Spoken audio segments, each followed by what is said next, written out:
myself, since I did not give them a bio and you didn't really want to hear it anyway. So what you need to know maybe is that I've been a Unity minister since 1994. I co-founded with Reverend Scott Shell, who's in Columbine Unity in Boulder, church that was called High Country at the time, and it's now called Unity of Littleton. And then in 2000, I moved to Cincinnati to serve a congregation there, which I did for 11 years. And then because I like intimate groups like yours, I went across the river to Fort Thomas, Kentucky, and founded a church there, which I left at the end of September to come here and be with my family. So I moved back to Denver, and I'm currently on the Board of Trustees for Unity Worldwide Ministries.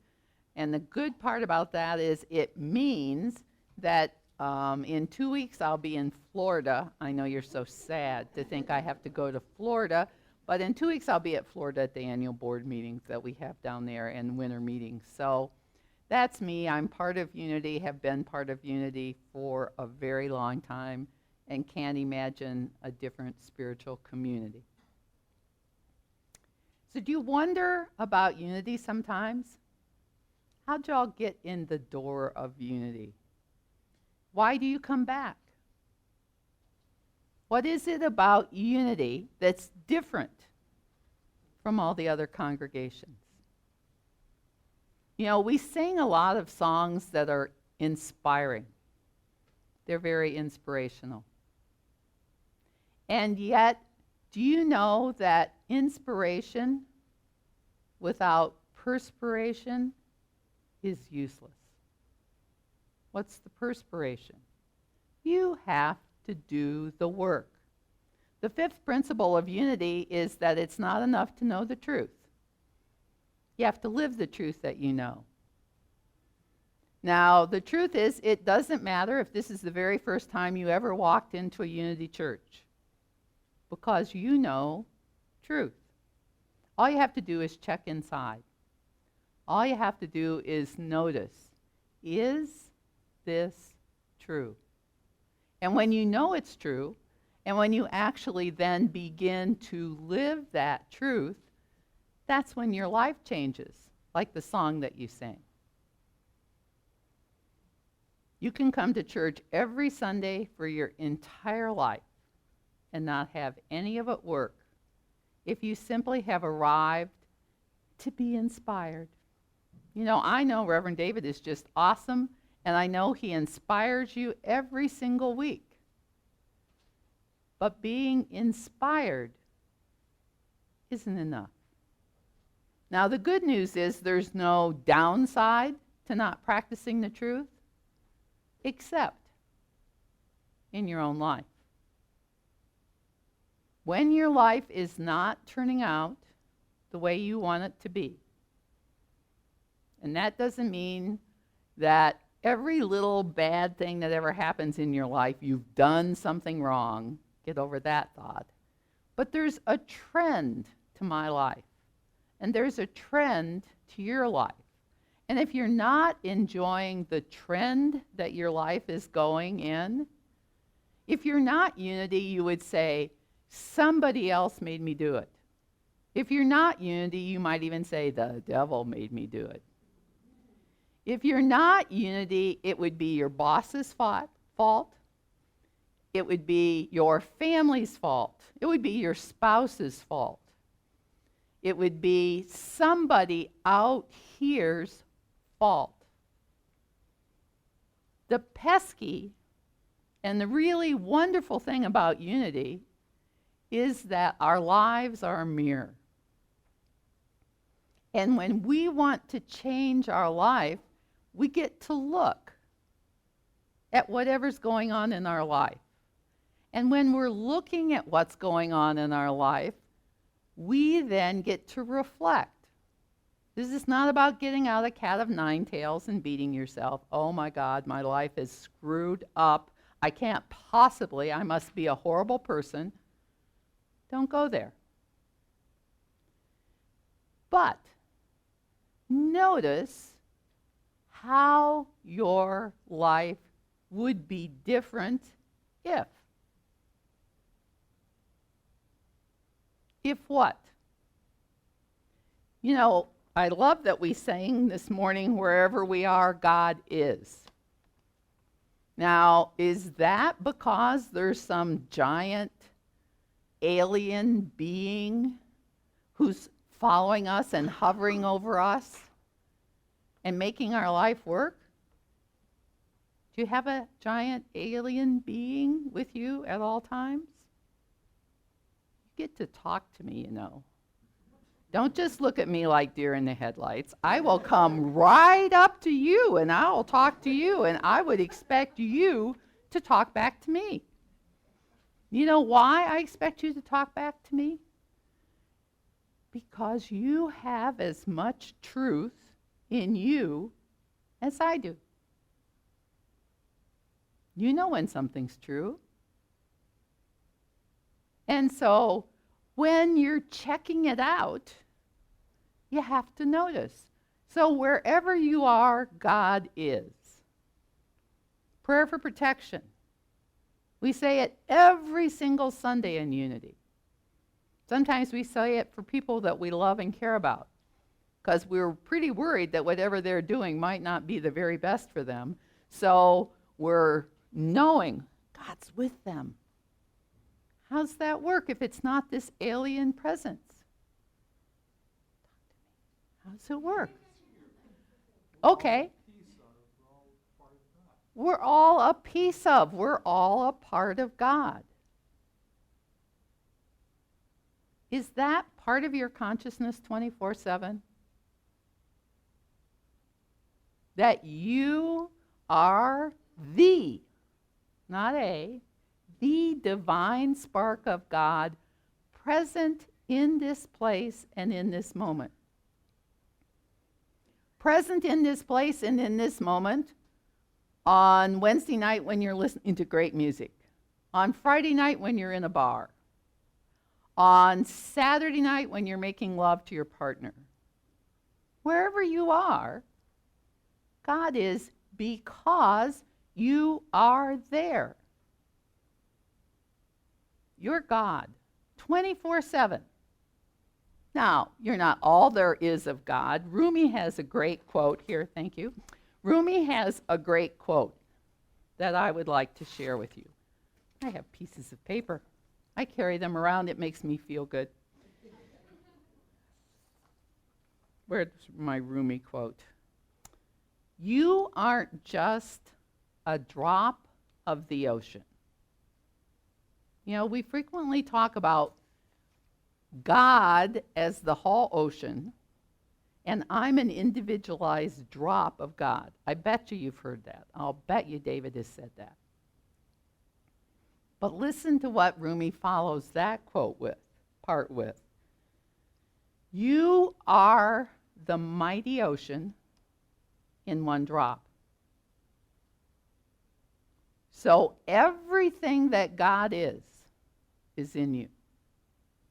All of the wisdom, all of the light, all of the love, all of the power, all of the strength, all of the courage, all of the joy, all of the love that God is anywhere in this universe is present in you. You don't need any more. There isn't anything missing. It's not like we were passing out God, and Terry, I'm so sorry. You didn't get enough. You're a little deficient, but let me give you extra stuff. Oh, no, you already had it. See, we say these words, and then we think that something is going to get added to our life that isn't here right now. We grow up with a message that we're deficient. We grow up with a message that we're not enough. We aren't pretty enough. We aren't smart enough. We aren't mechanical enough. We aren't industrious enough. We aren't neat enough. We aren't organized enough. And you don't love enough. You don't love the right way. Somehow you are flawed. And if I were to hold this microphone in front of every single one of you, each of you would know exactly how you think that you're flawed. But you're not. You are the mighty ocean. You are all that God is. In one moment, in one drop. So how do we say that biblically? Well, in John 4, 7 through 8, it says, anyone who loves. Is there love present in you? Any kind of love. For anyone or anything. Perhaps you don't have a partner. Do you love your dog? Do you love your cat? Do you love your place of residence? Do you have friends that love you? If love is present in any way in your life, that's God. There's not a form of love that isn't sacred. We can't say, this is good love. Now, these people over here, they are good lovers. But these people over here, not so good. No. If love is present, God is there. If strength is present, have you survived? Have you overcome? Have you withstood? Have you endured? That's because God was present in you, as you. Anyone who loves is born of God and knows God. Now, what's inherent in that statement? It doesn't say anyone who comes to a Unity church knows God. It doesn't say anyone who's a Christian knows God. Doesn't say anyone who's a Muslim or a Mormon, a Buddhist or an atheist. No, anyone who loves knows God. When we take these simple words, such a simple presence, how do we live love? We access the love that's in us, and if we can find that little drop of love in us, or this huge overflowing drop of love in us, if we access that and then share it, live it, practice it, because I don't know about you, but there are people who I encounter in my life that I don't like very much. Do you have anybody in your life that you don't like very much? A couple of people, maybe. Do you see them often, maybe? Are you related to some of them? Okay, in your own mind's eye, think of the person you don't like the most. You got a nice image going on there? Find love in that person. Think of the category of people. Now, I know none of us judge, but perhaps there's a category of people. They could be Democrats, they could be Republicans, they could be Muslims, they could, you can put your own category in there. Don't talk to me about it, but you can put a category in there. What can you find to love? Not like, but love in that category of people. Because in all of them, there is something lovable. In every human being, There is a spark of the divine, the same one we've been talking about.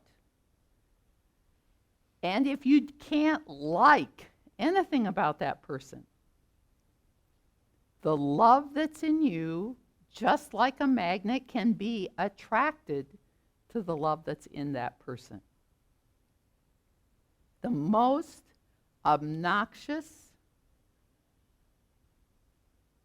I can't think of words that should be broadcast on television. No, the most obnoxious blank, blank, blank person that you can think of.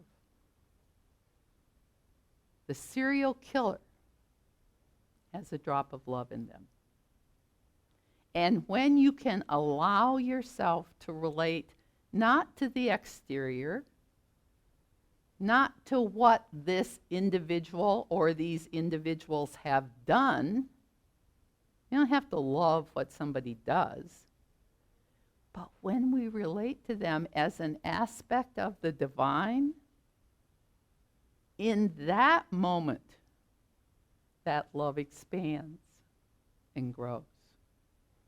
Because what's incontrovertibly true is when I react to you with love, you know what comes back to me? The love that's in him. It's why if I reached out my hands and held Mark's hands and we looked into each other's eyes, there's that moment of connection. It has nothing to do with his exterior or my exterior. It has to do with the fact that the love in me has connected with the love in him. The love in me has connected with the love in her. We have to live love. In only a few moments, we're going to sing, "Let there be peace on earth. Let it begin with me." It's only going to work when the love in me reacts to the love in you. That's the only way it works. And we all have stories. I'm used to having a clock. We all have stories about why we can't possibly love, fill in the blank. I'd like to tell you a story about a man whose name is Carl. Now, Carl was a part of the Second World War generation. In fact, he was a soldier. And Carl was not a man who talked a lot. You all know, sometimes it's women, but we all know those men who really don't talk a lot and they don't react a lot, but they are like a rock. They're steady. They go to work every day. They do their job. You can rely on them. We all know these guys. And that's what Carl was like. Every day for 50 years, without fail, he went to work. And he lived in an era and in a time in the city when he would walk down the street to the bus stop, he would get on the bus, and he would be at work early every morning. And then, when the bus brought him home at night, he would walk back home and go back to his home. 50 years. He got a retirement watch, you know, one of those lovely gold ones for showing up every day. Never talked to people. Nobody knew very much about Carl, but they just knew him. He came, he went, he came, he went. And there was a church that he passed all the time. Now, Carl didn't really go to that church much, because Carl didn't really go to church much. But he noticed after he retired that there was a sign in their front yard that said, "Would you help with the garden?" You know, the outside of the church was big, and it had a lot of landscaping, and it was ill-kept and not well cared for, because Carl's neighborhood was in a city, and that city had changed over the years. and it had looked more run down, more seedy. So Carl, who didn't really attend that church, went and knocked on the minister's door and said, "I'll care for your garden." Every day, all winter, in the fall, in the spring, and certainly in the summer, he would stop by. He would pick up any trash that was there. He would prune anything that needed to be pruned. He would weed. He would care. He would shovel every single day. And Carl got older, and the neighborhood got worse. But every day he was there caring for the gardens. People began to call them Carl's gardens because his name was Carl. Didn't say much, just came, did his job, and went home. People were a little concerned about him because he was well into his 80s at this point in time. He looked feeble, but he did his work every day.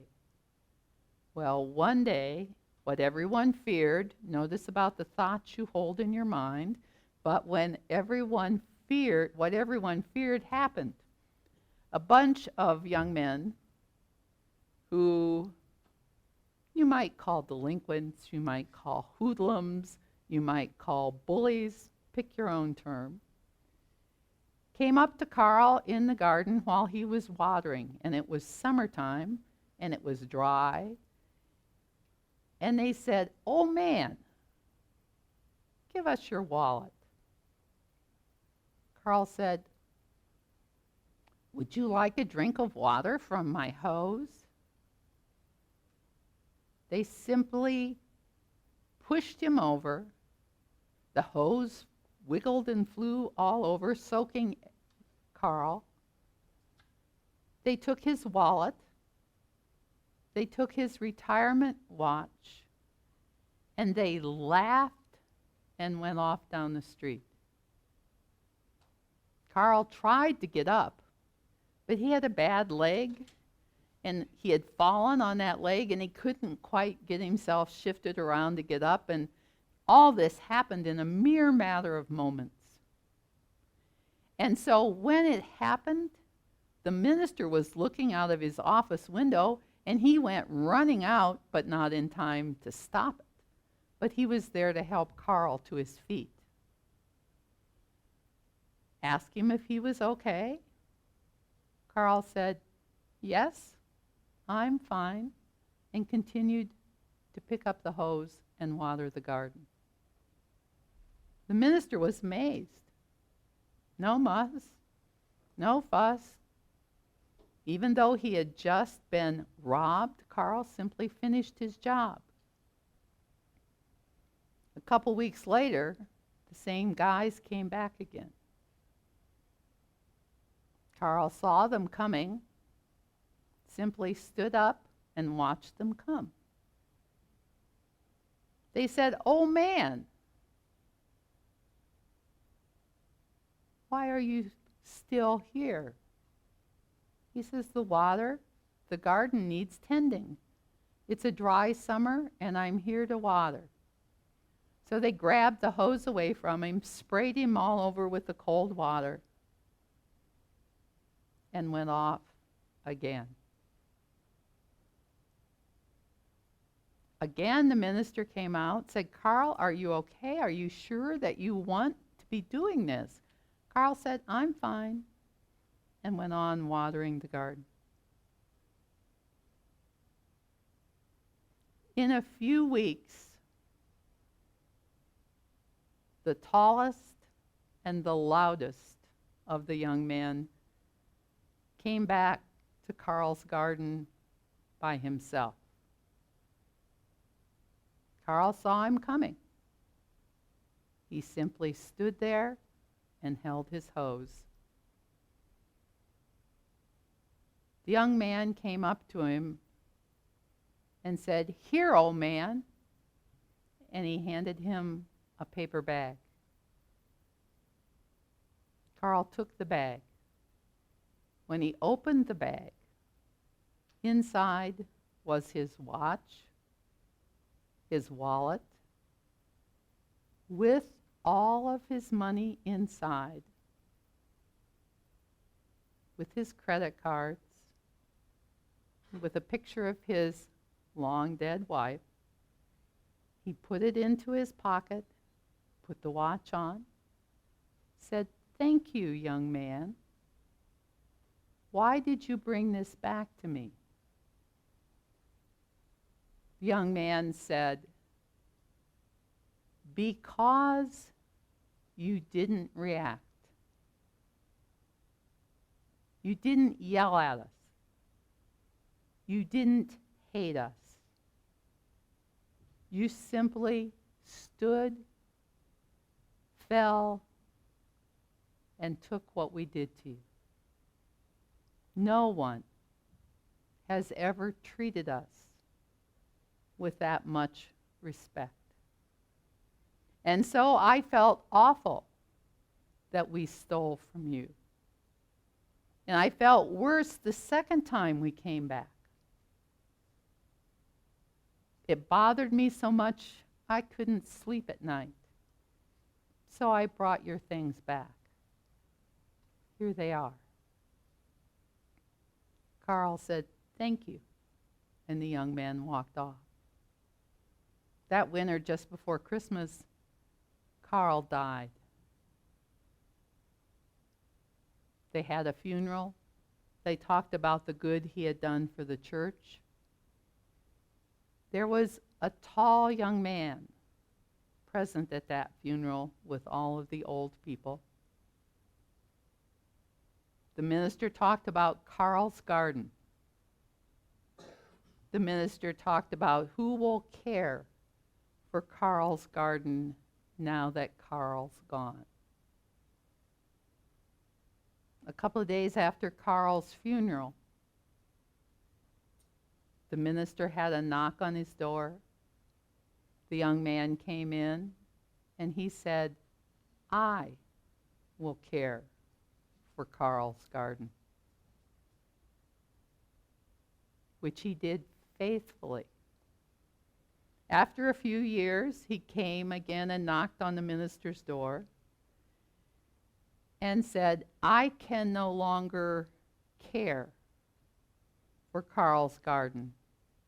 The young man had actually graduated from high school, had gone to college, and had gotten married.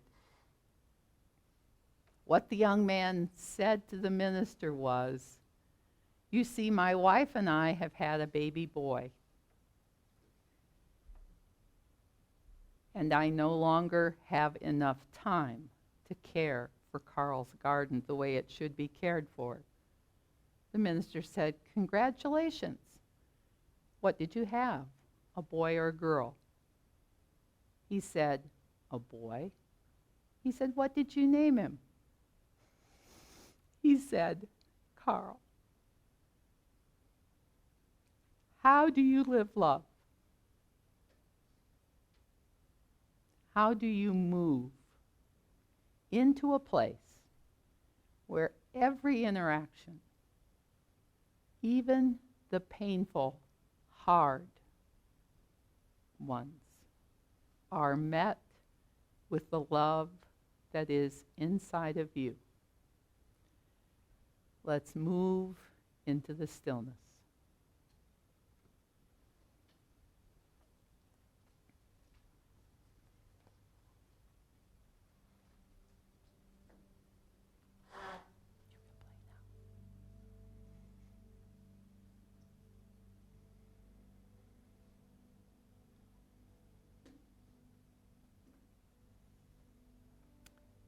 Inviting you all to breathe. Take a deep breath, fill your lungs with the precious life-giving air that is your divine gift. There's enough air in this room for each of us. We don't need to struggle. We don't need to claim our particular part of the air. We have simply to breathe deeply and allow the air that is present to flow through our bodies. We take what we need from it, the oxygen. Release that we no longer need and let it go. And every time we breathe in deeply, there is more oxygen available to us. So we continue to breathe. And we allow each breath to remind us how very blessed we are.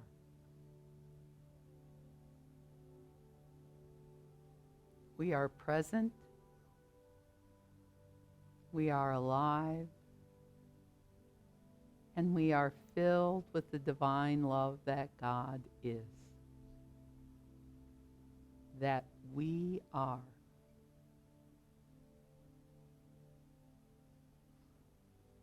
This is a mystical truth.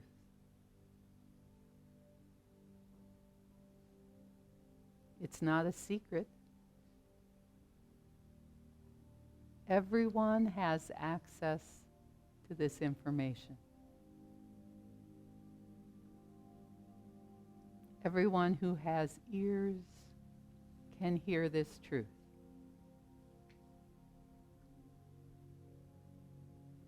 It is said in all of Jesus' teachings. It is said by the poets. It's sung by the musicians. We hear these words and we allow ourselves to begin to live these words. And we know that as we practice living these words, that we will do so imperfectly.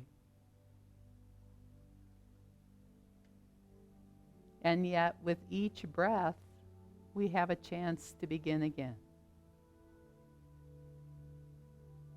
With each breath, life is present anew in us. And until we draw our very last breath, we continue to have the opportunity to practice and to be all that God is. God is using our hands, our mouth, our wisdom. We see with God's eyes so that we might find the love and the beauty that is present on this earth. And as we find that love and that beauty, we again reflect it back so that others might see their love and their beauty in our eyes. We must be the love. We must speak the love. We must act the love in every moment, with every word, with every action, because we are God's loving presence to this world. We choose not to just be inspired. We choose to be an inspiration. We choose to live love.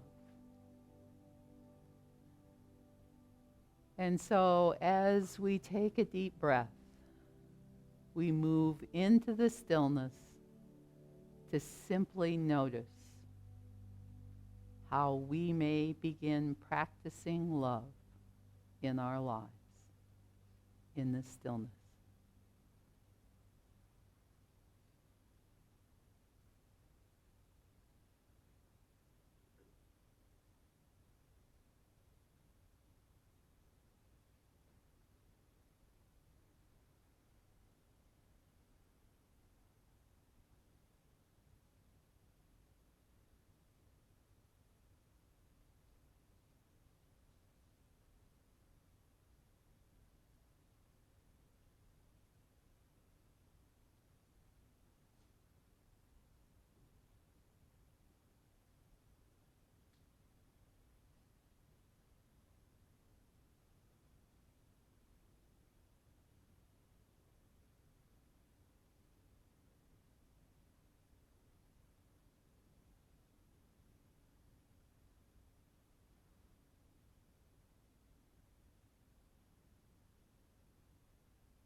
I am living love.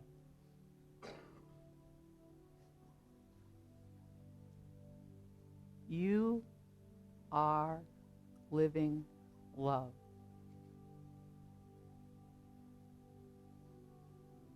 We are living love. As we practice this truth,